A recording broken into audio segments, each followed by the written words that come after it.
दोस्तों आज हम बात करेंगे रेड के बारे में। रेड एक ऐसा शब्द है जिसका नाम सुनते अच्छे अच्छे घबरा जाते हैं। रेड के बारे में आपने सिर्फ और सिर्फ टीवी में, फिल्मों में, नाटकों में ही देखा होगा, लेकिन जो रियलिटी में जो रेड होती है वो कैसी होती है, भयानक होती है, दर्दनाक होती है, या डराने वाली होती है, या नॉर्मल होता क्या एक्चुअली इस रेड में। ये जो रेड शब्द है ये क्या है, इसकी डेफिनेशन क्या है। आपने फिल्मों में देखा होगा कि जब एक अधिकारी, चाहे वो सीबीआई का हो, इनकम टैक्स का हो, किसी भी डिपार्टमेंट का हो, जब वो रेड मारता है अपनी पूरी टीम के साथ, तो होता क्या है कि वो आपकी जिस कंपनी के अंदर, जिस घर के अंदर, कहीं भी जिस डिपार्टमेंट में वो रेड मारेगा उसकी सारी दीवारें तोड़ देता है, दीवारों से पैसे निकालता है, और जो भी मतलब कि पुरानी जितनी भी ज्वेलरीज वगैरह है या जो भी उन्होंने इकट्ठा किया है, गोल्ड है, डायमंड है, सब निकाल देता है। छत की तरफ नजर जाती है तो छत तोड़ कर निकालता है वो। और अगर उसकी नजर किसी अलमारी पर चली जाए या ऐसी किसी मतलब कि ऐसी किसी चीज पर चली जाए जिसे उसे डाउट हो, वहां से भी वो पैसे निकाल लेता है। जमीन खोद कर भी पैसे निकाल लेता है। अगर किसी गाड़ी पर उसकी नजर चली जाए ना, तो गाड़ी की डिक्की से भी पैसे निकाल लेगा। और तो और न जाने ऐसी कितनी मतलब चीजें हैं जिस पर उसे डाउट जाएगा, वो वहां से पैसे निकाल लेता है, मतलब खाली नहीं जाता।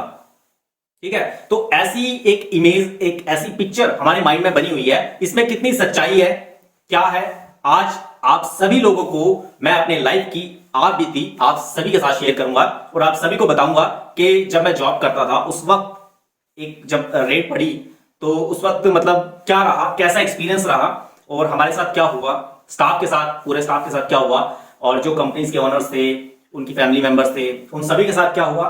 तो आज इस वीडियो में आप एंड तक बने रहें। काफी इंटरेस्टिंग टॉपिक है, काफी एक्साइटमेंट वाला टॉपिक है, क्योंकि आज उन सभी को पता लगेगा जिन लोगों ने कभी रेड नहीं देखी, सिर्फ सुना है, फिल्मों में देखा है। आज मेरी लाइफ बीती, मेरी जुबान से आप सभी तक मैं पहुंचाऊंगा और आप सभी जानेंगे कि एक्चुअल में रेड में होता क्या है। देखिए, रेड में अलग अलग तरह से कुछ भी हो सकता है, लेकिन जो मेरे साथ हुआ, जो मैंने देखा, मेरे लाइफ में जो हुआ, आज मैं आप सभी के साथ शेयर करूंगा। एक्चुअली में मैं दो घटनाओं को एक करके आप सभी के साथ शेयर करूंगा। एक इनकम टैक्स डिपार्टमेंट, एक्चुअली आज जो रेड के बारे में बात करने वाले हैं वो इनकम टैक्स की रेड है। और इनकम टैक्स एक्चुअली रेड कोई भी डिपार्टमेंट मार सकता है। इनकम टैक्स वाला हो, जीएसटी वाला हो, सीबीआई हो, लेबर डिपार्टमेंट हो, कोई भी हो। तो ये कैसे रेड करते हैं, एक इनकम टैक्स का एक अधिकारी अपनी पूरी टीम के साथ कैसे रेड करता है। तो एक इनकम टैक्स अधिकारी के पास क्या पावर होती है, क्या राइट्स होते हैं, और वो क्या कर सकता है और किन चीजों का ध्यान रखता है। तो एक इनकम टैक्स अधिकारी द्वारा शेयर की गई एक नॉलेज, एक इंफॉर्मेशन जो आपके साथ मैं शेयर करूंगा, और एक जो मेरे साथ मेरी लाइफ में मेरी आप बीती है वो मैं आपके साथ शेयर करूंगा। स्वागत है दोस्तों, मैं नरेश कुमार, आप देख रहे हैं अकाउंटेक्स गुरु, देश का चैनल, आपका अपना यूट्यूब चैनल, जहां हम बात करते हैं कंपनीज के अकाउंट्स एंड टैक्सेशन, कार्य प्रणाली सिस्टम के बारे में बड़ी आसान भाषा में। तो चलिए शुरू करते हैं।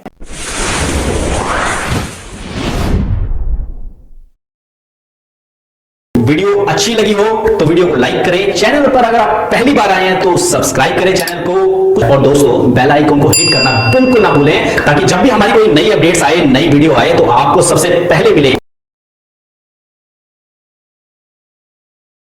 दोस्तों सबसे पहले हम थोड़ा सा आराम से इस विषय पर बात करेंगे, क्योंकि जो ये विषय है, ये विषय मतलब बहुत ज्यादा डरावना है।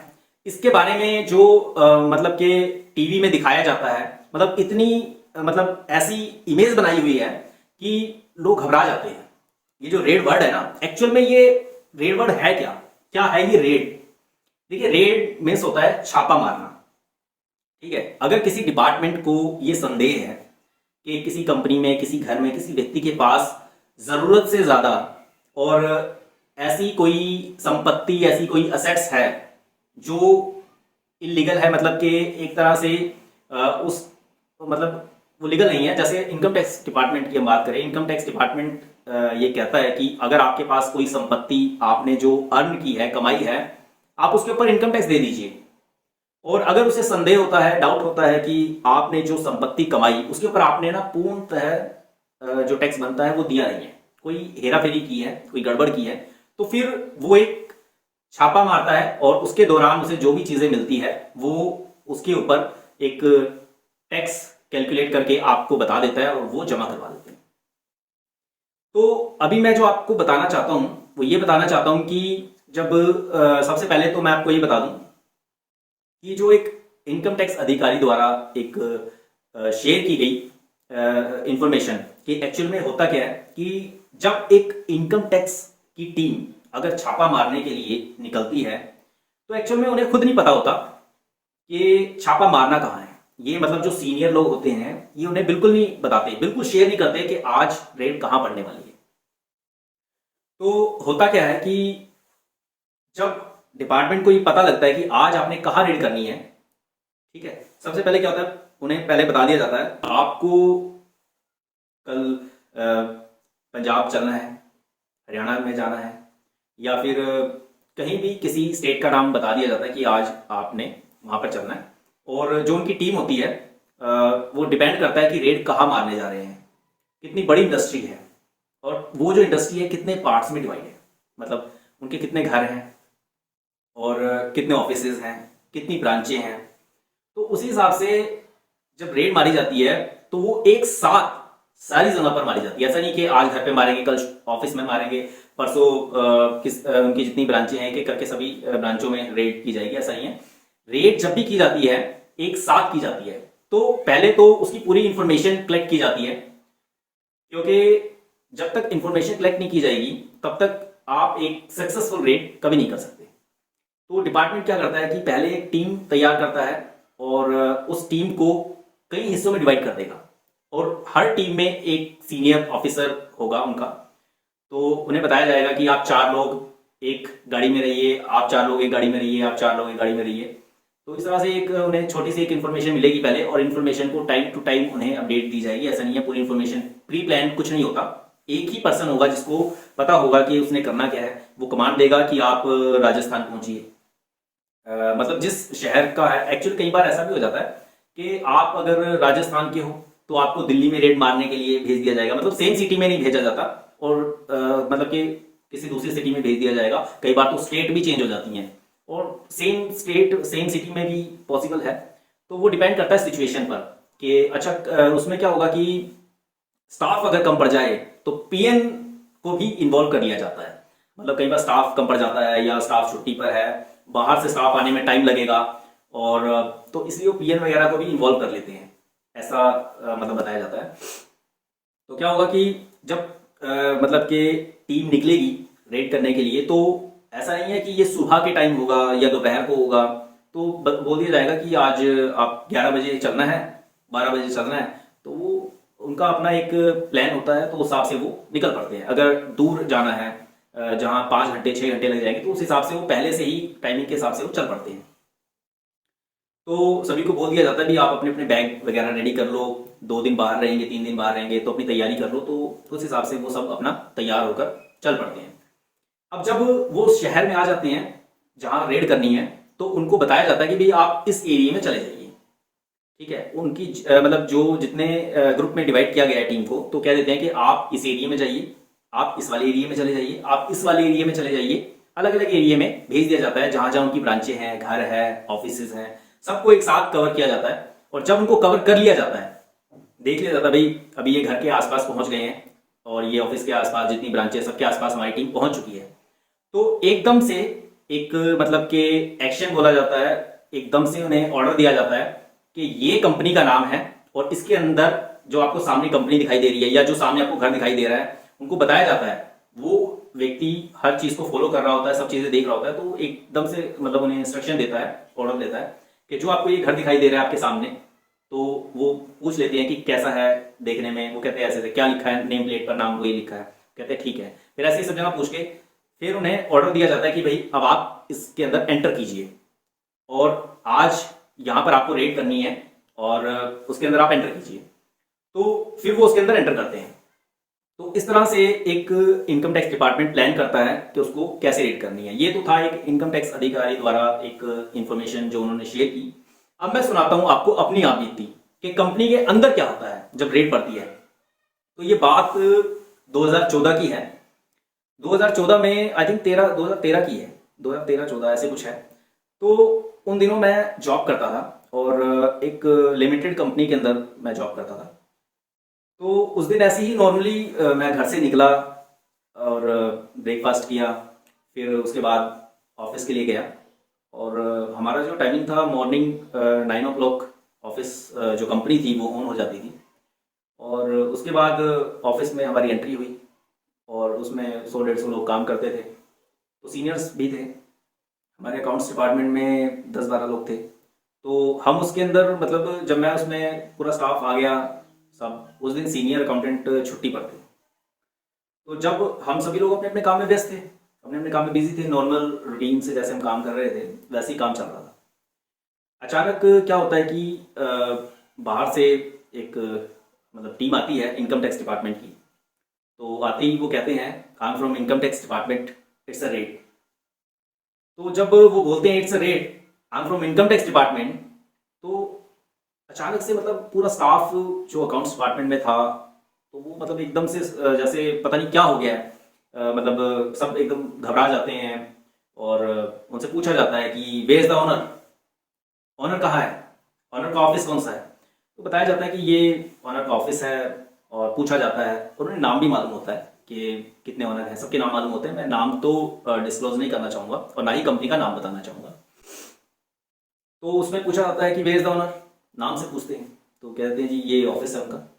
तो वहाँ जो उनका मेन ऑफिसर जो होता है वो जा करके अगर वहाँ पर बैठ जाता है और कहता है खड़े हो जाइए, तो कहता है अपनी सीट से आप खड़े हो जाइए, आप इधर आ जाइए साइड में, और पूरे डिपार्टमेंट को कह देता है कि सभी अपने अपने काम बंद कर दीजिए, कोई काम नहीं करेगा। मतलब पूरा कंट्रोल वो अपने हाथ में ले लेते हैं, जो भी सिस्टम चल रहा है, जो भी काम कर रहा है, सारा वहीं का वहीं वो रोक देते हैं कि आप अपने अपनी सीट से उठ जाइए, जो भी कोई काम कर रहा है प्लीज काम मत कीजिए। उसके बाद ऑनर को भी मतलब कि अपनी सीट से साइड करवा देते हैं, फोन सभी के वो ले लेते हैं कि कोई भी बाहर किसी से कांटेक्ट ना करे। मेरी लाइफ के एक्सपीरियंस में ऐसा हुआ कि स्टाफ का कोई फोन नहीं लिया गया, सिर्फ ओनर्स के फोन लिए गए, स्टाफ के किसी फोन को हाथ नहीं लगाया गया।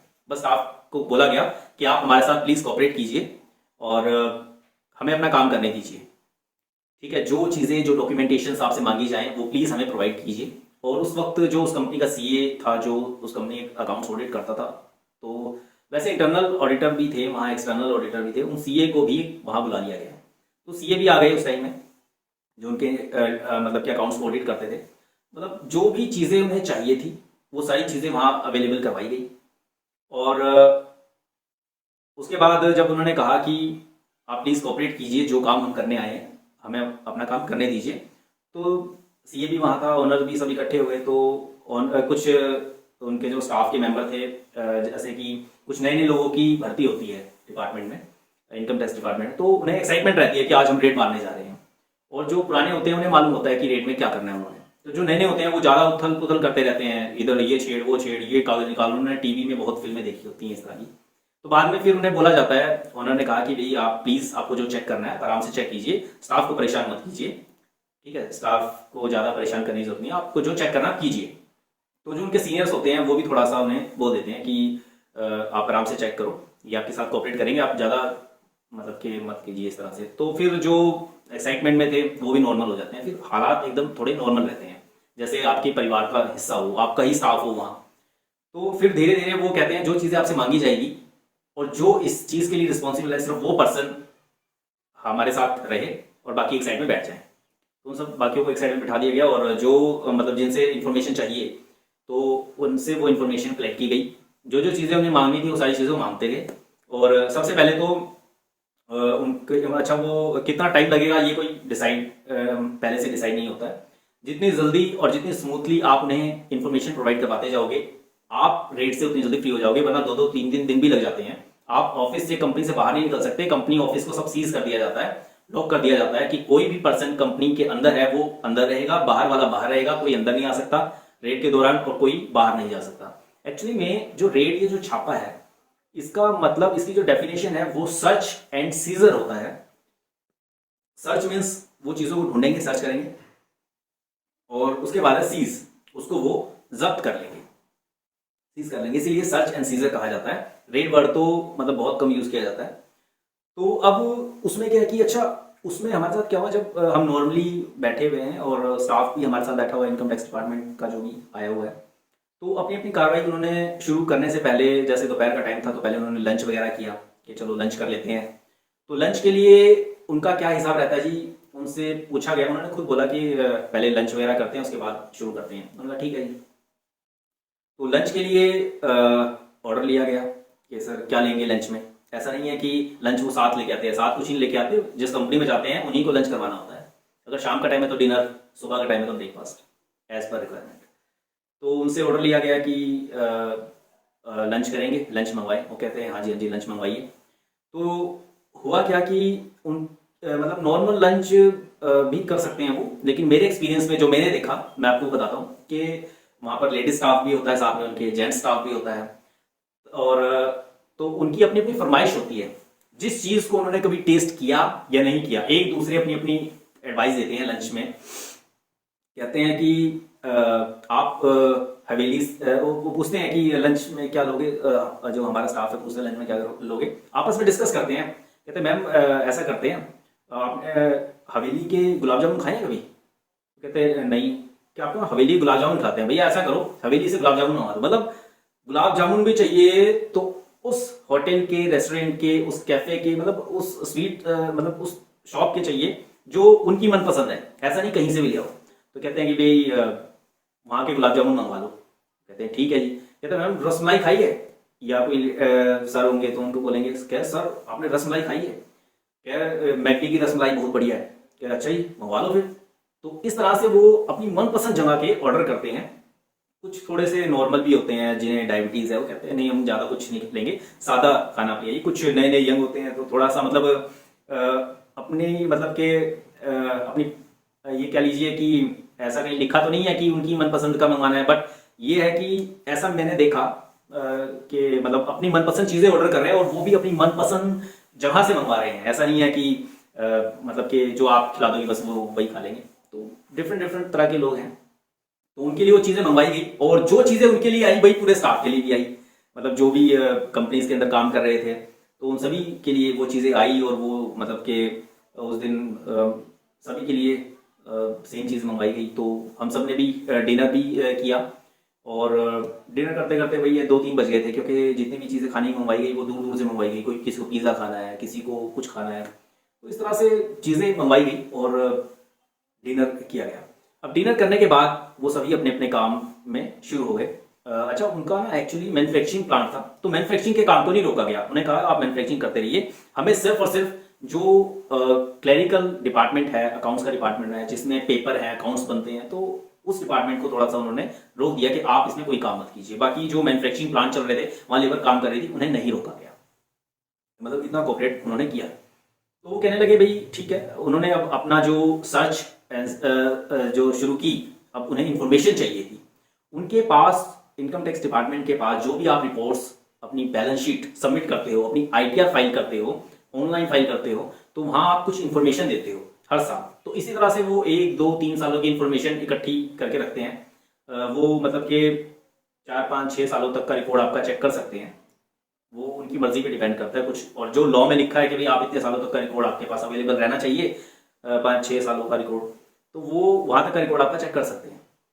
अब आए और वो चेक करने लगे एक एक चीज़ को। अब क्या है कि जो इन्फॉर्मेशन आपने दे दी अब वो तो उनके पास सबमिट हो गई। अब वो सही है गलत है उसी चीज़ को उन्होंने सर्च करना है। तो आपकी जो बैलेंस शीट के अंदर जो फिक्स असेट्स होती हैं उन पर उनकी नज़र गई। वो कहने लगी हमें असेट्स चेक करो, आपकी जितनी प्रॉपर्टी आपने शो की हुई है कंपनी के नाम से, जितनी लैंड शो की हुई है वो सारे के डॉक्यूमेंट्स चेक करो, आपके पास जितनी गाड़ियां हैं, घर हैं, वो मतलब जो भी आपने शो किए हैं, अपनी पर्सनल जो ऑनर होते हैं, जो कंपनीज के डायरेक्टर होते हैं, उन्होंने अपनी पर्सनल असेट्स, अपनी पर्सनल आईटीआर फाइल करते थे तो उसमें अपनी पर्सनल असेट्स वगैरह भी दिखाते। तो वो सारी चीज़ें उनके पास पूरा डेटा था। उन्होंने हर चीज़ को मांगा, हर चीज़ के डॉक्यूमेंट्स मांगे। जिस चीज़ के डॉक्यूमेंट्स नहीं थे उन्होंने उस चीज़ को नोट किया। ध्यान करने वाली बात है, जिसके डॉक्यूमेंट नहीं थे उनको उन्होंने नोट किया और जिसके डॉक्यूमेंट थे उन्होंने उसको चेक कर लिया। और एक्चुअली क्या है कि कुछ चीज़ें वो रैंडमली चेक कर रहे थे और कुछ चीज़ें वो मतलब कि प्रॉपर अच्छे से चेक कर रहे थे, सारे डॉक्यूमेंट्स मांग रहे थे। कुछ के डॉक्यूमेंट्स नहीं भी मांग रहे थे, कुछ को नोट कर रहे थे कुछ पॉइंट्स वो। तो उनकी असेट्स के बारे में देख रहे थे, उनका जो मतलब जितनी भी चीज़ें प्रॉपर्टी, उनके डॉक्यूमेंट्स वगैरह हो गए। तो ये सारी चीज़ें जब वो देखने लगे, सेल वगैरह उन्होंने भी मैच करी कि भाई ठीक है, जो उनका प्रॉफिट है, एनपीजीपी वगैरह जो भी आता है, जो उनका स्टॉक है, वो सब चीज़ें देखने के बाद जब उन्होंने सारी चीज़ें चेक की, उन्हें पता लगा आपके भी कुछ के डॉक्यूमेंट है, कुछ के नहीं है, कुछ के मिसप्लेस हो जाते हैं, कई बार इधर उधर हो जाते हैं, ऑन द स्पॉट अवेलेबल भी नहीं हो पाते। लेकिन उन्होंने डिसीजन ऑन द स्पॉट लेना होता है। ये नहीं कि आपको मौका देंगे कल दे देना, परसों दे देना। जो टाइम पर मौके पर अवेलेबल है डॉक्यूमेंट, उन्हीं के बेस पर डिसीजन लिया जाएगा, आपको कल परसों का मौका नहीं दिया जाएगा। तो उसमें जब उसको चेक करने लगे, कुछ डॉक्यूमेंट मिस थे। अब जो मिस थे तो उनके बेस पर उन्होंने एक रिपोर्ट तैयार कर ली और जो उनका सीनियर ऑफिसर था उसके पास रिपोर्ट सबमिट कर दी। ऐसे ही सब जगह से रिपोर्ट आ गई, जो घर, ब्रांचें, ऑफिस जितनी भी थी, सब जगह से रिपोर्ट्स को एक बार मंगवाया गया और सामने रखा गया और पूछा गया कि जी इनके डॉक्यूमेंट्स कहाँ हैं।